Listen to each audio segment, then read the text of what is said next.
제41차 상무위 이전에 모두 발언하도록 하겠습니다. 내일이 정기국회 마지막 날입니다. 오늘부터 이틀은 정치개혁과 사법개혁의 운명을 가를 결정적인 순간입니다. 어제 여야 4+1 협의체에서 오늘 예산안, 선거법 개정안, 공수처법, 유치원 3법 등을 순서대로 일괄 상정하기로 했습니다. 여야 협의체에서 큰 틀의 합의를 이끌어냈고 오늘 중에 선거법과 검찰개혁 관련법 최종 수정안이 마련될 것입니다. 정의당은 준연동형 비례제, 공천개혁, 만 18세 선거권 부여 등 여야 사당 합의의 큰 원칙을 존중하면서 선거법 수정안을 합의해 나갈 것입니다. 오늘 선출되는 자유한국당의 새 원내대표가 4+1 합의를 뒤집기 위해 반칙과 꼼수를 들고 나올 것이 우려됩니다. 지금까지 자유한국당은 극단적인 투쟁도, 협상 제한도, 국회 무력화도 오직 개혁을 저지하는 목표로 활용해 왔습니다. 여기에 또다시 발목을 잡혀서는 안 됩니다. 어제도 예산 심의조차 거부했던 자유한국당이 4+1 예산안 합의를 두고 세금을 도둑질하는 떼도둑물이라고 막말을 퍼부어댔습니다. 이런 적반하장의 이야말로 불안당 같은 태도가 아닐 수 없습니다. 더불어민주당은 자유한국당의 지연 전술, 생떼 정치에 눈길조차 주어서는 안 됩니다. 법적 시한도 넘긴 예산안 처리를 또 정기국회마저 넘긴다면 의회 민주주의를 유린하는 공범이 되는 것입니다. 더구나 검찰개혁을 방해하는 검찰의 조직적 저항이 가시화되고 있는 마당에 하루도 지체할 시간이 없습니다. 대담한 결단과 전진이 필요한 시기입니다. 어제 우리 국민은 겹겹이 둘러싸인 상대 수비를 뚫고 73m 단독으로 질주해 원더골을 터뜨린 손흥민 선수의 빛나는 쾌거에 열광했습니다.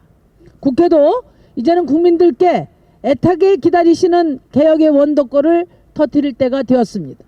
우리 국회는 자유한국당의 백태클과 침대 축구 등 온갖 방해 공작을 뚫고 예산안과 패스트트랙 개혁 법안의 본회의 통과를 위해 앞만 보고 달려가야 합니다. 정의당은 마지막 초읽기에 들어간 정기국회 시간이 개혁의 시간으로 마무리될 수 있도록 모든 당력을 집중할 것입니다. 북한이 동창리 미사일 발사장에서 중대한 시험을 진행했고 이는 북한의 전략적 지위를 변화시키는 중요한 작용을 한다고 밝혔습니다. 참으로 우려되는 상황입니다. 유엔 주재 북한 대사가 미국과 더 이상 비핵화 협상은 없다고 발표한 시점에 맞춰 미사일 엔진 실험을 감행한 것으로 보여집니다. 연말로 예정된 북한 노동당 중앙위 전원회의는 이제껏 미국과의 협상에서 탈피해서 다시 대결로 치닫는 반환점으로 보여집니다. 얼마나 어렵게 헤쳐온 고난의 길이었는지를 생각한다면 설령 북한이 미국의 셈법이 마음에 들지 않는다고 해서 다시 핵무장의 길로 들어설 수는 없는 것입니다. 한반도 평화의 판 자체를 깨버리겠다는 북한의 행태는 평화의 염원을 간직해온 민족에 대한 중대한 배신이라는 점을 분명히 알아야 합니다. 문재인 정부에게도 한 말씀 드리지 않을 수 없습니다.